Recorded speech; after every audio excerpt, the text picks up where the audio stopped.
Hello,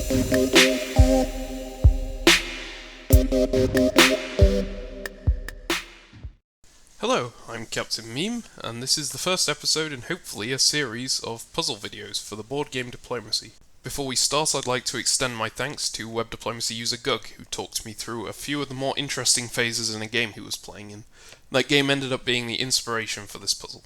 In reference to that, this puzzle is called Ghug's Gambit, and it's one of the more challenging puzzles I've seen. Anyhow, without further ado, let's get to explaining the scenario. It's spring, 1911.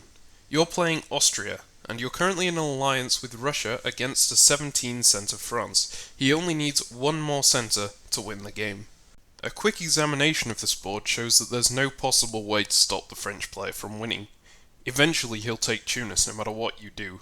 However, thankfully for you, the French player is particularly boastful and has claimed that he'll be able to solo even if he tells you his moves before every turn goes through.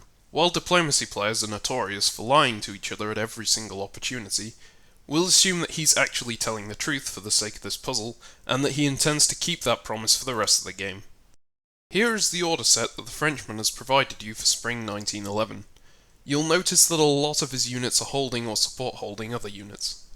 This is because he's playing particularly defensively in the north and doesn't think that he'll need those units acting aggressively to solo. In fact, since his northern armies are all blocked in, and his northern fleets are so far away, the game will come down to the 3 fleets that he has moving at the moment, so you can assume that he'll never move any of the rest of them. These 3 fleets are the fleet in the Gulf of Lion, the fleet in the Mid-Atlantic Ocean, and the fleet in the English Channel. Your objective is to come up with orders for both yourself and the Russian for the spring and the fall of 1911, such that after 1911 the French player will be stalemated and will not be able to take an 18th supply centre, assuming that he continues telling you his orders.